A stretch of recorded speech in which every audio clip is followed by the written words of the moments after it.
Mga kapuso, pila ka residente ginpiling nga magpahunay-hunay sa Eco Park sa Banwas ng Leganes bangon sa tuman kainit nga tiyempo. Pag-umpisa sa dry season, gindeklarar na sa pag-asa. Season kilantang sasa nakatuto.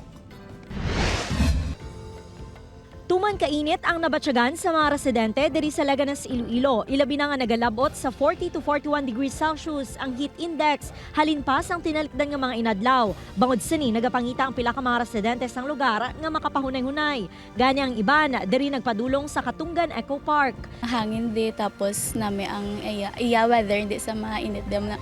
Subong naghagaday kami nga malagaw di with my friend. Diri kami nagtambay kay diri hindi man init. Nagasakay ko sa lakyang daw tama gid kainit to tiyan mo na nga nagapit ko di para magpabugna mo. Dalaman sa siing sang ginpananom la namon nga mangrove. Subong nga adlaw gindeklarar na sang pag-asa ang pag-umpisa sang dry season. Gani lauman nga mas mainit pa ang tiyempo sa masunod nga mga inadlaw. Based sa aton nga historical data, ang aton nga tag-init nga season, ang unang warm and dry season nato nagaduga na siya March, April kag May.